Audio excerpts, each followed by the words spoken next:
We're going on a BC road trip to Salmon Arm on the traditional territory of the CHEK Nation, and the first thing we need to talk about is how this place got its colonial name. There's a fairly new snowboard glove company in BC called Salmon Arms, plural, and their logo is a salmon that has arms. The city of Salmon Arm was not named after the arms of a salmon. It's located on the southwest arm of Shuswap Lake. That's the part of the lake that salmon used to migrate to in such huge numbers that farmers would pitchfork them and use them as fertilizer for their crops. There are 4 main arms of Shuswap Lake, and this is the salmon arm, as it were. Some things you need to check out when you're in town are, first, the Prestige Harborfront Resort that's right on the water. This is where I stayed the last time I was here, and it's walking distance to a lot of the best spots in town.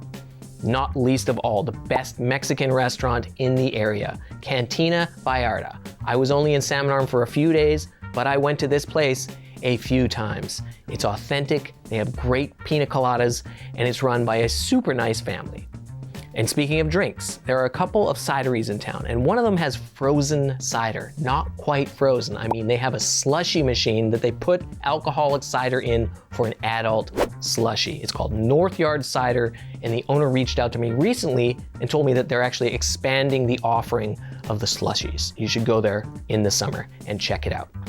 Next, if you're down for a walk, check out one of the longest curved freshwater piers in all of North America. It's just a quick walk from the Prestige Inn, and it's 440 feet long.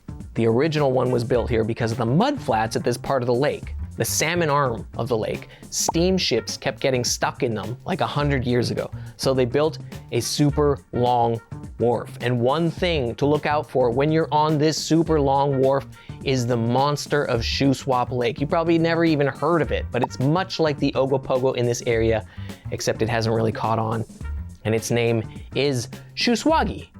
People have been reporting sightings of this since the early 1900s, and I don't know why I'm gendering him, but it's said that he looks like a gigantic bear, a moose, or an eel, depending on who you ask. That's a lot of different things to look like. He's reportedly 25 feet long. The CHEK folks, they don't have a story about Shuswagi because he is entirely a colonial creature. And there are no convincing videos, photos, or even stories that I've heard.